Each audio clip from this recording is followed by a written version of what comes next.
Los síntomas se repiten en miles de personas a lo largo del planeta. Dolores de cabeza, ansiedad, angustia. Una extraña sensación, como si algo o alguien nos observara. Como si algo o alguien estuviera monitorizando nuestras vidas. Apenas somos capaces de retener en la memoria el 30% de lo que hacemos a lo largo de un día. Pero, ¿y si escarbásemos en nuestros recuerdos y encontrásemos momentos que no deberían estar ahí?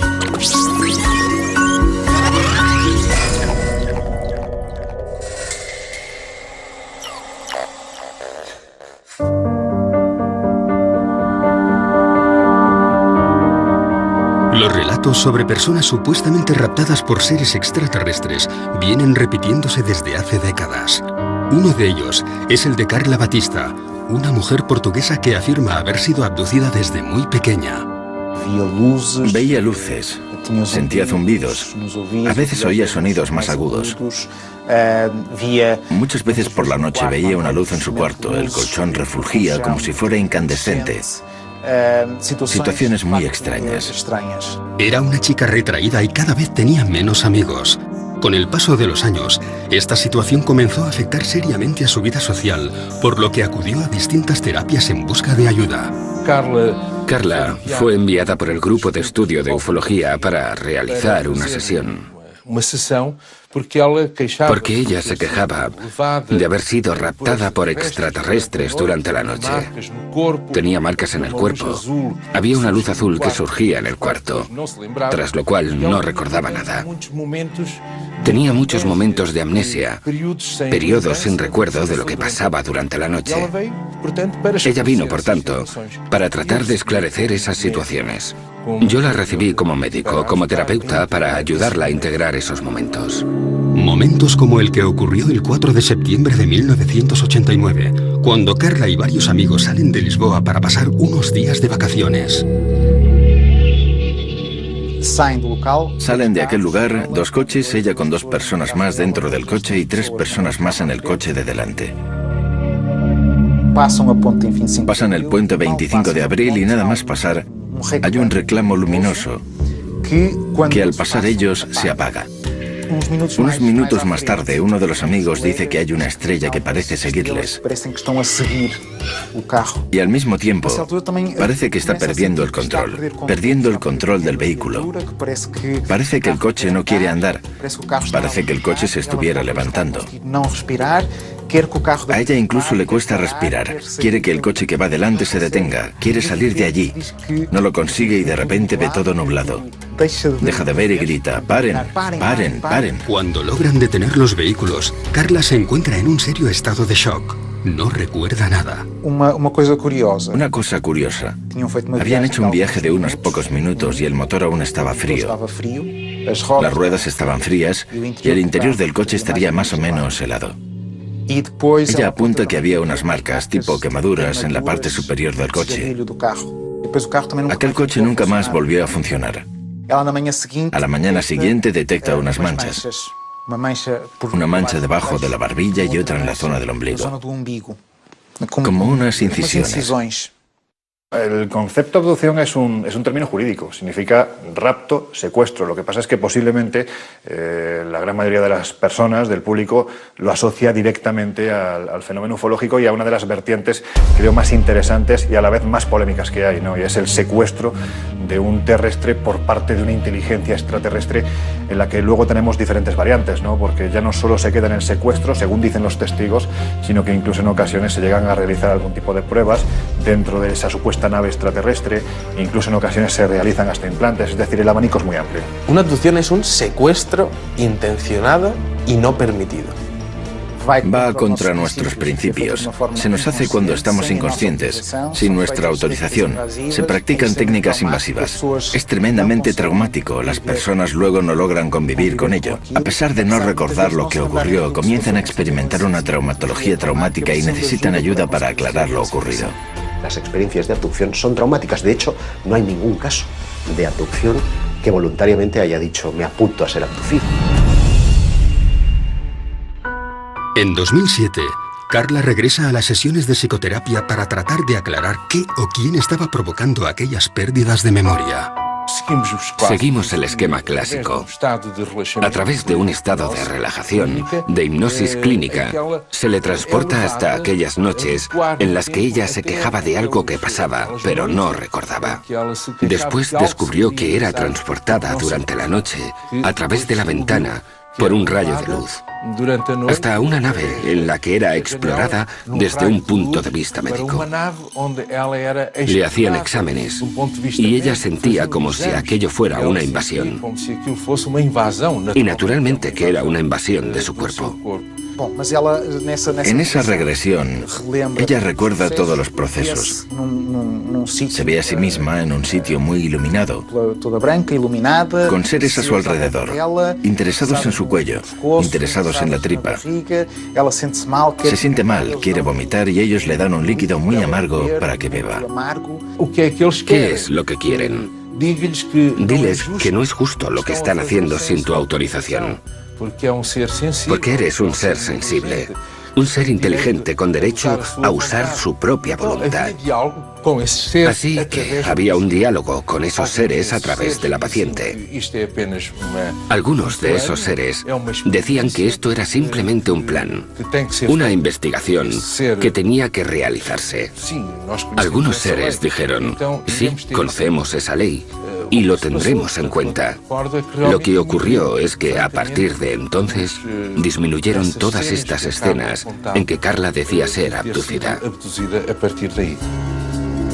Todo parecía ir bien cuando Carla descubre que, de manera aparentemente inexplicable, está embarazada. Ella se asusta debido a estos síntomas. Habla con una amiga, se hace un test de embarazo en una farmacia que da positivo. Ella está muy asustada y no quiere contárselo a nadie. Unos meses más tarde tiene una gran hemorragia y todo pasó. Pero ella dice que durante una de sus abducciones habría visto una gran cámara donde estarían otros bebés probeta, metidos en tubos gigantes, y que uno de ellos sería su hijo. Admitamos que una raza o varias razas de seres alienígenas vienen hasta la Tierra y secuestran generalmente mujeres jóvenes. ¿Para qué? Básicamente, unos podrían pensar que vienen a ver en qué estado se encuentra su experimento. Ellos crearon la vida en la Tierra y vienen a ver cómo ha ido desarrollándose ese nuevo ser que ellos crearon. Y esos test genéticos que se hacen a las personas serían para recoger muestras de óvulos y de semen, para la creación de una raza híbrida.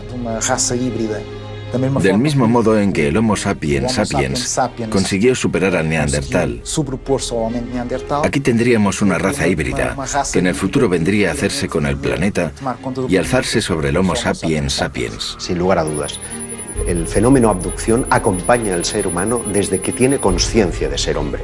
Y esto es sorprendente porque revela que estamos siendo tutelados por una especie de inteligencia. No sabemos si extraterrestre o extradimensional, pero en cualquier caso ajena a nuestra propia conciencia y que nos ayuda a modelar nuestras creencias desde la noche de los tiempos.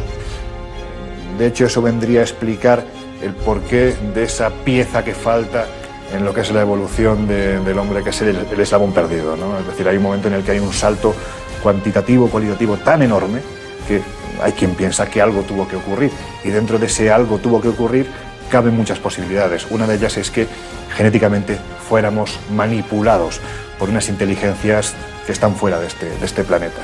La segunda hipótesis, igualmente inquietante, es la posibilidad de que necesiten de nosotros y vengan a recoger especímenes de la Tierra para crear una raza híbrida que sea necesario en ambos planetas, en el suyo de origen y en el planeta Tierra.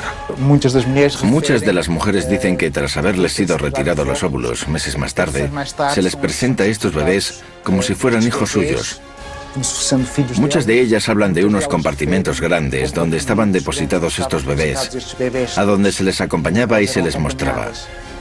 Este es el tuyo. Y los extraterrestres querían que les enseñaran cómo transmitirles amor, cómo crear este enlace emocional, ya que estos nuevos seres tendrían ausencia de emociones. Ya en la década de los 70, el prestigioso investigador Joseph Allen Hynek creó la terminología que hoy es utilizada por la mayoría de los investigadores del fenómeno ovni. En ella se establecen 4 tipos de contacto. Los encuentros del primer tipo estarían aludiendo a luces lejanas en el firmamento. Los encuentros del segundo tipo es cuando ese objeto se presenta ya como algo coherente, como una nave. Los del tercer tipo son aquellos en los que el ovni ya está aterrizado, incluso muestra una cierta interacción con el terreno. Se pueden ver humanoides a su alrededor, cogiendo muestras o tomando algún tipo de medida en el entorno. Y finalmente están los encuentros del cuarto tipo, que nos entran en la dimensión más psíquica del fenómeno ovni, es el fenómeno abducción. En 1961, Barney y Betty, un matrimonio de New Hampshire, observan una luz en mitad de la noche. Viajaban en coche, de regreso de sus vacaciones en Canadá. Barney coge unos prismáticos de la guantera, mira esa luz, comenta con Betty si se trata de un ovni, si es cualquier otra cosa, siguen la ruta y unas curvas más adelante ese objeto se ha vuelto una luz cegadora que está posada en medio de la carretera con un ser de piel azulada que les está invitando a pasar. Barney queda aterrorizado. De hecho, las punteras de sus pies estaban desgastados porque literalmente fue arrastrado hasta el interior de la nave.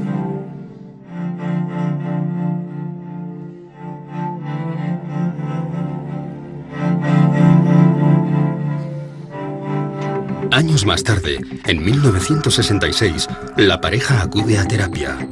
Desde aquel extraño suceso, ambos sufrían pesadillas muy similares. Fueron atendidos por el Dr. Benjamin Simon, quien les sometió a distintos procesos de hipnosis. Hacen sesiones de hipnosis, sesiones separadas, cada uno en su sesión y ambos relatan lo mismo. A pesar de las constantes protestas del matrimonio, dentro de la nave fueron separados. Betty relató cómo le colocaron una potente luz sobre la cara, tras tumbarla sobre lo que parecía ser una camilla de operaciones.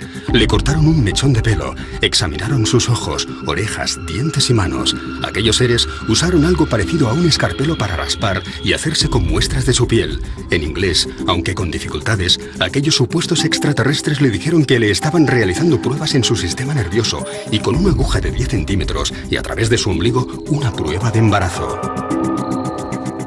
Sin ningún tipo de sedación, se le introduce una especie de aguja a través del conducto umbilical. Ella sigue preguntando y le dicen que es una especie de test de embarazo. Una de las cosas más llamativas del episodio de los Hill es la descripción de una técnica de prospección intrauterina denominada laparoscopia que no sería descubierta hasta 20 años más tarde, aun aceptando que pudieran haber en la literatura médica escritos, estos no aparecerían hasta una década más tarde. Por lo tanto, es una prueba objetiva de que hay ciertos conocimientos que los abducidos describen que son ignorados. La abducción de Barney y Betty Hill tuvo un impacto importante en la ufología porque fue la primera vez que se reconoció la posibilidad de que estos seres interactuaban con nosotros, que de alguna forma íntima nos estaban vigilando, siguiendo y posiblemente nos estaban manipulando a un nivel biológico o incluso genético. Fue la primera vez que la mayoría de las personas que seguían estos temas se sentían vulnerables posiblemente porque parecía que los ovnis habían entrado en sus vidas personales. El estudio de las abducciones es tremendamente monótono. Todos los episodios tienen un modus operandi que es prácticamente idéntico. El protagonista suele estar conduciendo generalmente de noche. De repente, una luz lejana se hace presente, él la observa y a continuación esa luz ya está posada en el suelo. Unos seres le invitan en unos casos, en otros son forzados al interior de lo que ya es claramente una nave y allí son sometidos a todo tipo de experimentos, de reconocimientos médicos, de un chequeo muy general pero con un punto común, y es que todos ellos tienen un interés fundamental en la genética, en la reproducción. Lo que suelen decirnos los protagonistas de estos incidentes es que después de su experiencia la sensación es la de estar controlados, la de estar sirviendo información vía monitoraje de sus actividades a lo largo del tiempo. Y esto explica el por qué en muchos casos de abducción parece haber una especie de recurrencia en el individuo. Generalmente hay un primer caso que suele ocurrir en la niñez, alrededor de los 8 y 12 años, y posteriormente suelen irse produciendo otras visitas parecidas a lo largo de su vida. Esto significa que existe un estudio previo de todos los seres humanos por parte de estas entidades y que eligen a uno de ellos porque les interesa algo que tienen ellos. Es decir, con un muestreo de 7.000 millones de personas, cada uno con nuestro ADN y cada uno con nuestra personalidad, les interesa algo que tienen y ese algo lo están controlando y monitorizando durante el resto de su vida. Posteriormente hay otro elemento común en las abducciones y es que el testigo no recuerda esta hasta tiempo después. Incluso tienen que entrar en escena hipnoterapeutas que son los que le traen al presente ese recuerdo del pasado y a partir de ahí la vida del testigo cambia. El tiempo es muy importante en los casos de abducción porque parece que los seres que tripulan las naves parecen jugar con él. Se produce lo que llamamos un tiempo perdido. Es decir, el personaje, después de haber experimentado todo el proceso de abducción, no recuerdan nada. Es a partir de entonces, a veces motivados por sueños, por problemas en sus relaciones personales, que acude a un terapeuta. Y es en el transcurso del contacto con este terapeuta que se pone al descubierto lo que ocurrió en ese tiempo perdido. ¿Realmente nos encontramos ante un plan genético ideado por seres provenientes de otro planeta? Casi un 2% de la población de algunas ciudades afirma tener síntomas de haber sido abducido al menos una vez a lo largo de su vida. Entre esos cientos de miles de personas, solo unos pocos afirman poseer algún tipo de prueba física tras la manipulación a la que fueron sometidos. El tema de los implantes quizás sea el más interesante a nivel de abducciones por la prueba física que eso conlleva. Durante muchos años se ha expuesto que algunos abducidos dicen que han tenido diferentes marcas tras esas abducciones. Esas marcas que en algunos casos puede quedarse toda la vida o en algunos otros casos dicen que desaparecen. En la primavera de 2011 sale a la luz el caso de Ron Noel, un hombre que afirma haber sido abducido en repetidas ocasiones desde que tenía 9 años. Con una vida llena de lagunas y de momentos en blanco, acude a distintos especialistas, pero es en una sencilla revisión médica donde una radiografía hace saltar la sorpresa. Dentro del interior de su hueso, del hueso del cúbito, tenía una pieza metálica. Él no recordaba haber tenido ningún tipo de accidente, él no recordaba haber tenido ningún tipo de operación anterior y, bueno, pues el hecho es que estaba ahí. Ron, ante la falta de respuesta, se pone en contacto con Roger Lehr, un excéntrico especialista en extracción de implantes. Ya en las primeras pruebas realizadas, descubrirían que se encontraban ante algo distinto a todo lo estudiado hasta la fecha. Un detalle muy interesante es que se emitían ondas de radio. Pudieron comprobar cómo a través de un medidor de radio, pues aquel aparato estaba emitiendo una onda de radio. Quizá otra de las cosas más interesantes era que existe una capa de protección proteica alrededor de ese implante. En 2012, el mismo Roger Lehr realiza la extracción del implante y su posterior examen. Lo que se veía en ese microscopio electrónico es posiblemente el aparato más sofisticado que ha visto el hombre en toda su historia. Estamos hablando de un mecanismo prácticamente biológico. Tiene carácter metálico, pero cuando lo empiezas a ver, tiene características prácticamente de células. También muy interesante el hecho de la composición química, que tenía metales que están relacionados con la composición química de diferentes meteoritos encontrados en diferentes partes del mundo. Ese tipo de implantes llegan a disolverse, como si al contacto con el aire sufriesen un proceso de oxidación que fuese absolutamente colosal. Y esos implantes pues prácticamente desaparecen a los pocos minutos.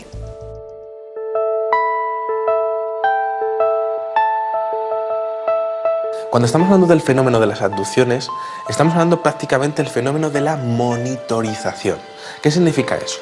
Pues al igual que nosotros cuando cogemos a una tortuga y le ponemos un chip de localización, este tipo de abducciones es posible que estén relacionados con el control total del individuo, tanto en su localización como en sus funciones vitales a través de estos implantes. También nosotros hacemos eso a los animales salvajes. Les ponemos unos chips, intentamos verificar su hábitat, si están bien, intentamos controlar todo eso. Nosotros hacemos eso a los animales. ¿Por qué no pensar que otros estén haciendo lo mismo con nosotros? Todos ellos son fértiles, todos ellos son jóvenes, todos ellos tienen un coeficiente intelectual por encima de la media. Por lo tanto, parecen estar escogiendo especímenes de la raza humana muy especiales. Y creo que el futuro para los investigadores es poder trazar un perfil psicológico de todas las personas abducidas en el mundo y que se demuestre que hayan sido abducidas, y quizá también un perfil genético de salud para ver si existe algún tipo de conexión entre ellos que sea la clave para saber qué es lo que están buscando estas entidades. Un aspecto bastante negativo dentro de las abducciones. Las mutilaciones. Comenzaron a aparecer casos en los años 70 y 80 de mutilaciones. Mutilaciones concretamente de ganado. Las vacas aparecían con cortes quirúrgicos, ausencia de sangre en el cuerpo y ausencia de sangre en el terreno alrededor del animal. Cortes quirúrgicos, extracción de órganos concretos. Eran retirados unos y dejados otros. Se les sacaba a los ojos, partes del maxilar, orejas, todo de forma quirúrgica. Los cortes que aparecían en la piel de estos animales daban la impresión de haber sido hechos con un material abrasivo tipo láser, no identificado, y que todo el proceso habría sido realizado en un breve espacio de tiempo. Pero además de los animales, y esto es un fenómeno que ocurre, también hay casos de mutilación en humanos. Y ese es un aspecto que los investigadores, cuando comenzaron a prestar oído a estos relatos, creyeron que era tan brutal que ellos mismos no quisieron mostrar al público. Podría crear pánico. Incluso algunas autoridades con las que hablaron los investigadores no quisieron mover mucho el tema. No podían explicarlo, pero tampoco podían alertar a la población. Por tanto, esto nos da la idea de que podría haber por ahí alguna especie con no tan buenas intenciones, digámoslo así.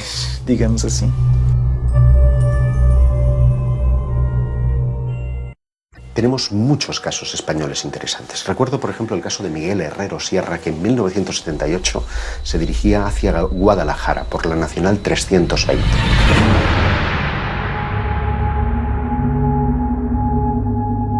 Su vehículo comienza a comportarse de forma extraña. Fallan los sistemas electrónicos y la radio. Se detiene y decide salir en busca de ayuda.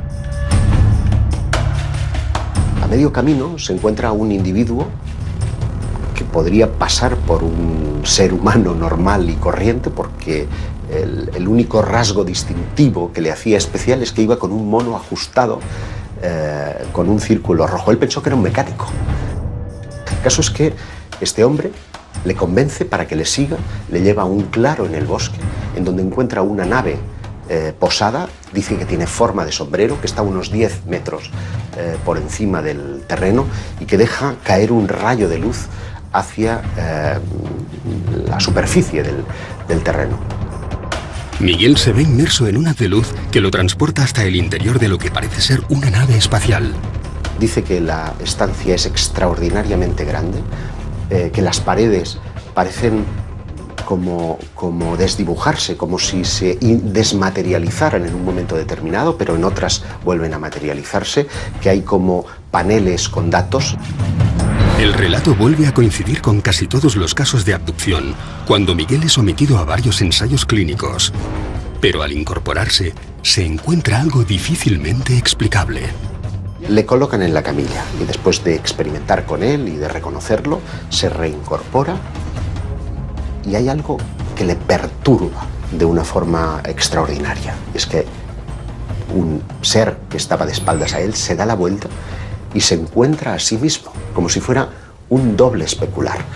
La única característica que le distinguía es que una cicatriz que tiene en la cara estaba justamente al otro lado, como si fuera una imagen reflejada en un espejo. Y cuando intenta tocarle, el ser le dice, no, no lo hagas, porque si le tocas podrías destruirte y destruirle a él. Le cuentan la teoría de la antimateria, es decir, la carga eléctrica era inversa a la suya, de modo que nos encontramos frente a un concepto que no sería teorizado hasta muchos años más tarde. Para tratar de verificar lo que ha sucedido en el tiempo perdido, los investigadores acuden fundamentalmente a tres procedimientos. Uno es el polígrafo o la máquina de la verdad, que solamente se puede emplear en aquellos casos en los que el testigo recuerda previamente su experiencia, para tratar de verificar si lo que ha dicho es verdad o no. Muchos de los abducidos que han sido interrogados por este método, pues no se ha encontrado que estén mintiendo. El segundo método es el llamado pentotal sódico o suero de la verdad. Lo que trata es de inducir a través de una droga, de una sustancia psicotrópica, un estado de relajación en el que parece imposible mentir. Es un método muy cuestionado, por lo que el método más popular y utilizado para rescatar los recuerdos de los abducidos es el de la regresión hipnótica. ¿Nos encontramos ante miles de casos reales o se trata de algún tipo de alucinación colectiva? ¿Cómo podemos saber si un testigo ha sido realmente raptado por seres de otros mundos o sencillamente está mintiendo? Es muy difícil, porque para empezar, él tiene miedo a ser considerado loco. Debe tener la certeza de que esa persona que le va a recibir no va a reírse, no va a burlarse de él. Ha de tener la certeza de que recibirá eso que él cuenta sin hacer comentarios. Es entonces cuando se entrega al proceso, sobre todo porque viene con momentos que no recuerda. Aparece con marcas en el cuerpo, siente que pasó algo, tiene flashes que no logra integrar en su vida. Viene muy confuso y recela hasta de aquello que va a descubrir. Si han tenido un contacto con otros seres, por ejemplo, luego es difícil conversar al respecto con otras personas. Es difícil contárselo a los amigos e incluso encontrar profesionales que estén abiertos a escuchar este tipo de problemas. En ocasiones la intuición es fundamental, ¿no? Porque esa persona está buscando ese último clavo al que aferrarse, va buscando una respuesta a lo que le ha ocurrido y esa respuesta la busca en ti, en el investigador, en el periodista, en la persona que se acerca para escucharle y que no se ríe de esa experiencia. Parte de la idea de que la intuición juega un papel fundamental, no para saber, evidentemente, si una persona ha sido abducida o no, pero sí para saber si está mintiendo o no. Son personas absolutamente normales y que muchas veces quedan sorprendidas.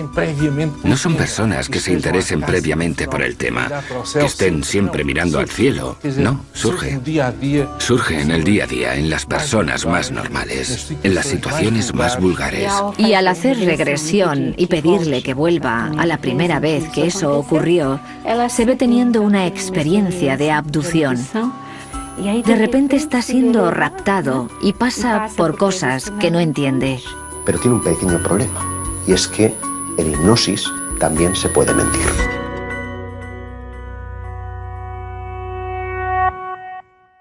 Todos los interrogantes y todas las teorías que surgen del fenómeno abducción tienen un mismo punto de partida: espacios de tiempo en blanco, minutos, días, semanas, meses o años que las víctimas aseguran ser incapaces de recordar. Nosotros tenemos estrategias para acceder a memorias profundas de nuestro inconsciente. Solo que intentamos no influenciar de ninguna manera en lo ocurrido.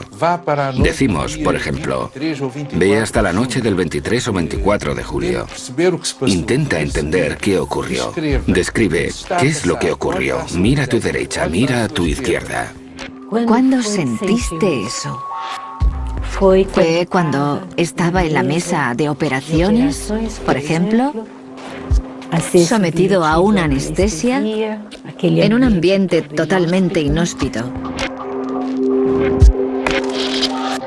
Muchas veces también identificamos experiencias con otros seres, de contacto con otros seres que no forman parte del mundo manifiesto tal y como lo conocemos en nuestra consciencia. Eso sí, puedo asegurar que es una experiencia de gran intensidad, de catarsis, de dolor.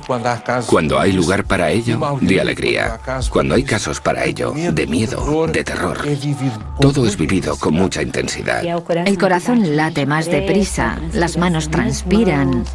Cuando el testigo, la persona en este caso que ha sido víctima de una supuesta abducción, empieza a hablar, yo parto de la idea de que el primer sorprendido es precisamente el psiquiatra o el hipnoterapeuta que está llevando a cabo esta experiencia, porque lo que le están contando aparentemente no se corresponde con una persona ni que esté loca, ni que tenga algún problema mental, ni que esté mintiendo, ni que esté fabulando. Aparentemente hay algo real, y esto suele salir a través de los procesos de hipnoterapia. Esto debería ser estudiado. Intentar percibir qué hay detrás.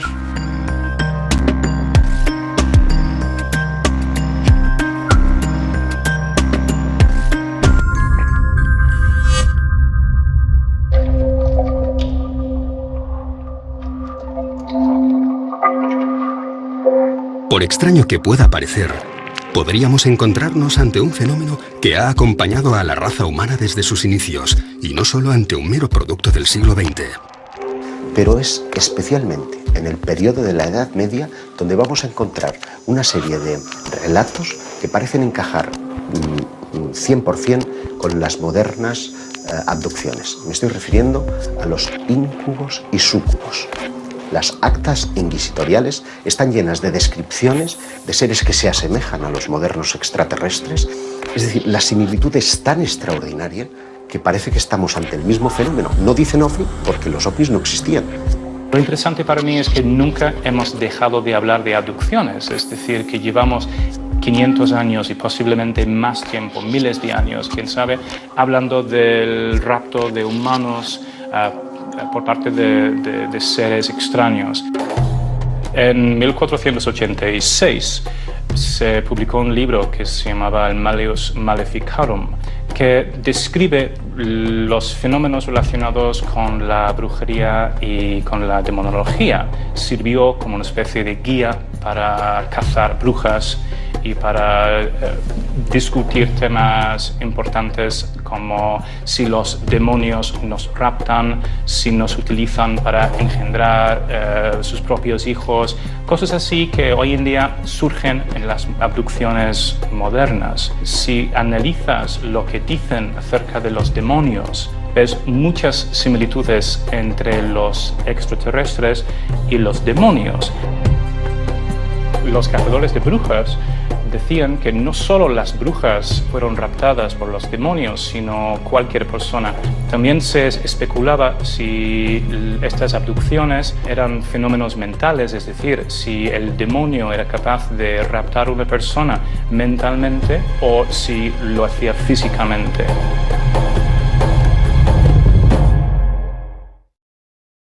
Llegaron a 4 conclusiones. Primero, que a veces las abducciones de personas en el siglo XV eran fenómenos físicos y a veces fenómenos puramente mentales. También concluyeron que no había ninguna forma de predecir exactamente quién sería raptado por los demonios. También que estas abducciones podían ocurrir de forma visible o invisible, y también llegaron a la conclusión de que muchas personas son secuestradas contra su voluntad. Otras características de los demonios, según apuntaron los autores del Malleus Maleficarum, eran que cuando comunicaban no se les veía mover las bocas, es decir, que parecían comunicar de una forma misteriosa. Creían que el sonido les salía desde dentro sin tener que pasar por la boca.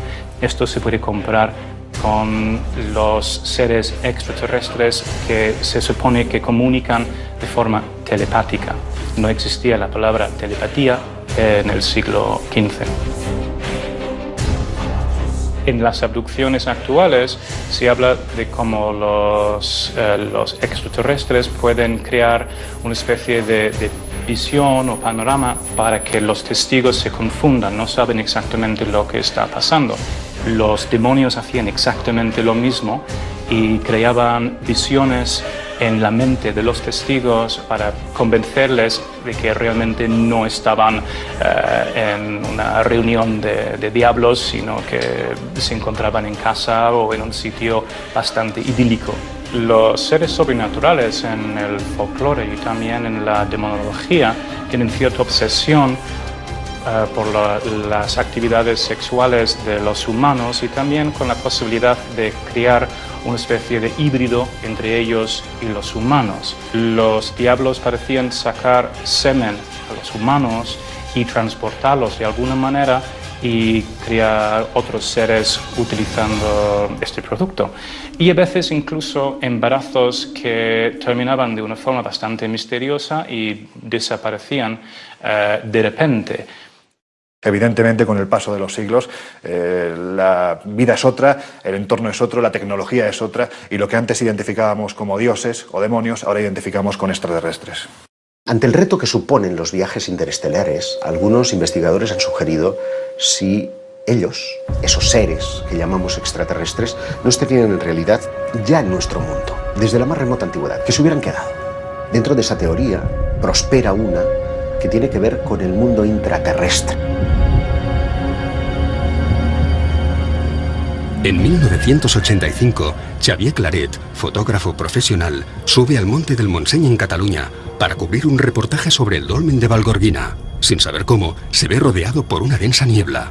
Cuando se estaba aproximando al dolmen, siente un olor fétido, como a huevos podridos, y pierde el conocimiento.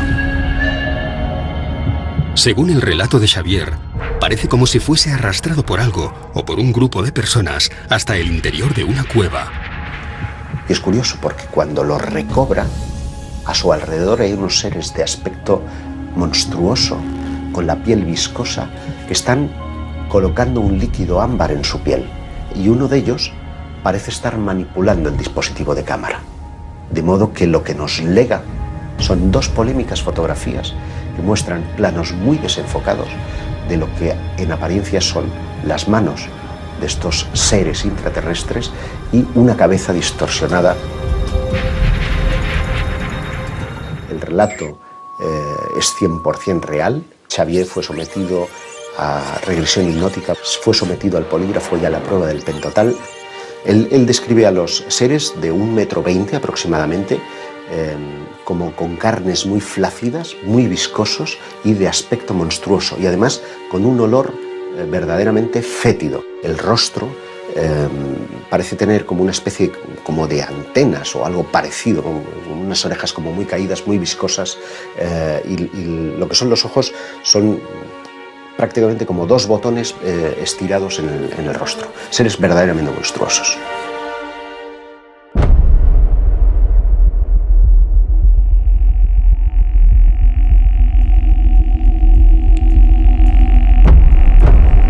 La mente humana no es una cinta de vídeo que podamos rebobinar para ver qué sucedió exactamente en cada momento de nuestra vida.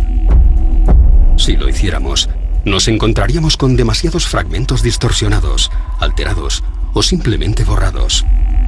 Las secuencias más dañadas de la cinta corresponderían con los episodios más traumáticos: miedo, dolor, angustia, soledad, falsos recuerdos o algo que no queremos recordar.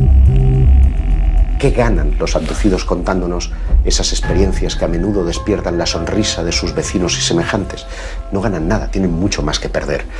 Yo siempre les he definido como una suerte de infiltrados, como una quinta columna, como seres que, siendo escogidos por esa eventual raza de extraterrestres, tienen una misión a cumplir. El qué y el cuándo lo ignoramos.